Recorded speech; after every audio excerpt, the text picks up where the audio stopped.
अस्सलाम वालेकुम and good evening. मैं हूं मेहर बुखारी। चेयरमैन नैब के बाद चेयरमैन नादरा का इस्तीफा, अपनी ही हुकूमत में वज़रा और वज़ीर आज़म बाइज्जत बरी, भरे ऐवान में आला अदालत की तौहीन और साबिक वज़ीर आज़म मियां नवाज शरीफ की वापसी पर रेड कार्पेट बिछाने की फरमाइश। असूल व कवायद, आईन और कानून अब हुकूमत के ताबे। हत्ता के अदालती वकार की तशरीह भी अब हुकूमत खुद ही करेगी। आज अवान ज़ीरी में मुस्लिम लीग नून के रहनुमा जावेद लतीफ मुतालबा कर रहे थे कि तमाम इदारे मियां साहब से माफी मांगे, उन्हें मुल्क वापस लाया जाए, मियां साहब की वापसी पर उन्हें रेड कार्पेट पर वेलकम किया जाए। नवाज शरीफ से वो तमाम किरदार माफी मांग के नवाज शरीफ के लिए रेड कारपेट बिछाएं, उससे माफी मांगे और उसको लेके आए पाकिस्तान। अगर मौजूदा हाजिर सर्विस अदारों में बैठे लोग ना सुनोगे तो देर कर दोगे, जुल्म करोगे और उन किरदारों के सब में खड़ा होगे जिन्होंने नवाज शरीफ को इस पाकिस्तान की तरक्की को रोकने के लिए 2017 का फेल किया।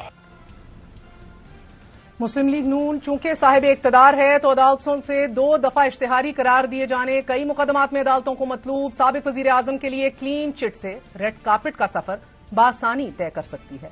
यहां तो मौजूदा वजीर आजम शहबाज शरीफ भी किसी अदालत को जवाब दे नहीं कि जिन्हें लाहौर हाई कोर्ट ने मियां साहब की वतन वापसी का जामिन बनाया था। अदालत ने मियां साहब को 4 हफ्ते दिए थे और आज उन्हें लंदन के मेफेयर फ्लैट्स में रहते हुए 4 साल हो गए हैं। पार्लियामेंट के बनाए हुए कवानीन और पार्लियामेंट की तौकीर का ये हमारा मेयार है, जहां मियां नवाज शरीफ भरे ऐवान को एतमाद में लेते हुए कहते हैं, जनाब स्पीकर, ये हैं वो जराए कि जिनसे लंदन के फ्लैट्स खरीदे गए। वो जराए आज तक कौम को मालूम नहीं हो सके। अलबत्ता मेफेयर फ्लैट्स मौजूद हैं, शरीफ खानदान की मलकियत है, मियां साहब वहां क़याम पजीर भी हैं।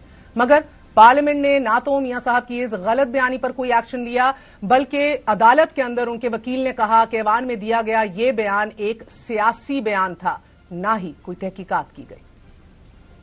जद्दा की ये फैक्ट्री जून 2005 में अपनी मशीनरी, वसी कताए अराजी और दीगर असासों समेत तकरीबन 64 मिलियन रियाल यानी 17 मिलियन डॉलर्स में फरोख्त हुई। हजूर, ये है वो जराए और वसाइल जिनसे लंदन के फ्लैट्स खरीदे गए। एक मेयार वो है कि जो बरतानवी पार्लियामेंट ने अपने लिए सेट किया है। साबिक बरतानवी वजीर आजम बोरिस जॉनसन एक पार्लिमानी इंक्वायरी के तहत जेर तफ्तीश हैं कि जिसमें यह जांच की जा रही है कि क्या उन्होंने कोरोना वबा के दौरान लॉकडाउन पाबंदियों के खिलाफ डाउनिंग स्ट्रीट में हाउस ऑफ कॉमन्स को गुमराह किया था।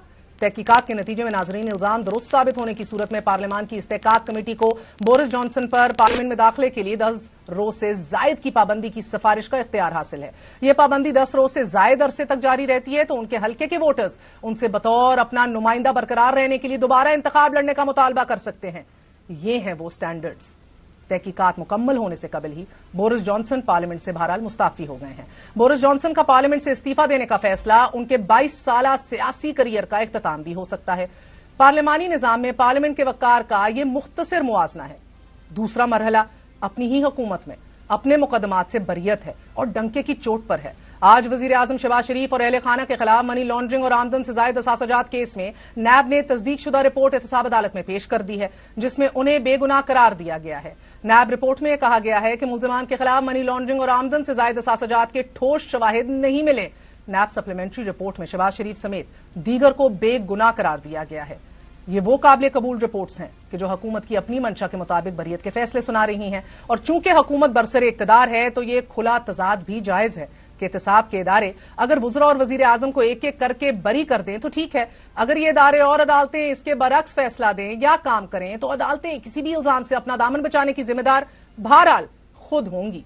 आज ऐवान में वजीर दिफा ख्वाजा आसिफ और सीनियर रहनुमा जावेद लतीफ ने एक बार फिर अदलिया को आड़े हाथों लिया। उनका कहना था कि अदलिया 3 वज़रा आजम खा गई और डिकार भी ना मारी।